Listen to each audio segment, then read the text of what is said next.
and the change that took place in my mind with regard to Wagner. If you read Dionysus Rising, you probably know I didn't like Tristan and Isolde, and I kind of shook my fist at the guy for being a sexual revolutionary.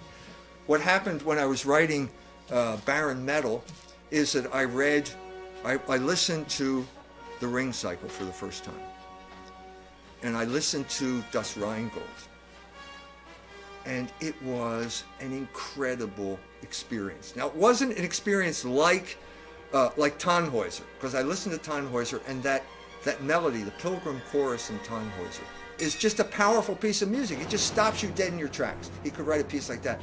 This was the entire thing. The beginning of Rheingold is not like that. But what you have here is an incredible mythic presentation of the roots of capitalism. Das Rheingold is about capitalism. Why do I say that? What's it about? It's the beginning. You have the Rhine maidens, and they're swimming in the Rhine, and they're guarding the treasure, which is gold at the bottom of the Rhine. And Alberich shows up. Alberich is a Jew. Everybody knew that back then. Theodor Adorno said it. He was a Jew too. Everybody knew this. Who is the Jew that we're talking about here? What are we talking about? So that Alberich goes to the Rhine maidens, and he wants to make love to the Rhine maidens, and they kind of lead him on, and then they ridicule him, and he's mortally wounded. He's kind of like Schoenberg at this point. And he vows revenge on them, and what's the revenge? He steals the gold. And the Rhine maidens don't know what happened, and the gold disappears. And what does he do after that? He takes the gold, and out of the gold he makes a ring. And this ring is the ring of power. This is the way you use gold to have power over everyone else. And he enslaves everyone. And so he's got all the dwarves working down in the basement there, making him richer and richer and richer. This is the story of capitalism, in particular capitalism in Germany. Who was Alberich? Who was Alberich? Meyer, Amschel, Rothschild. Why is he Alberich? Because he stole the gold. Napoleon is marching toward Germany. The princes know it's a looting operation. They got to get the gold out of the town. The Prince of Hesse-Kassel takes his gold to Rothschild. Rothschild sends it off to his son Nathan in London.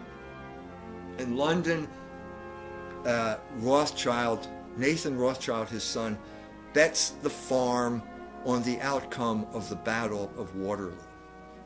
And he makes a killing. And this is the beginning of the real Rothschild fortune. This is what Wagner's talking about in this thing. This is the same Wagner who was the failed revolutionary in the Revolution of 1848. Now he's coming to some type of understanding of what really happened here. What was the outcome of all of these revolutions? In 1890, Civiltà Cattolica, the official publication of the Vatican, issued a 3-part series on the Jewish question. They don't do this kind of stuff anymore. You probably figured that out. In this, the conclusion of this thing, this is one of those things where it's like listening to Tannhäuser for the first time. You come to this conclusion. What is the conclusion they came to? Any Christian country that abandons the laws that were instituted by a Christian king will end up being ruled by the Jews. Official magazine of the Vatican, 1890. What is he talking about? He's talking about France. In particular, the outcome of the French Revolution. The French Revolution overthrew the king, overthrew Christian culture. And what did they get? They got slavery.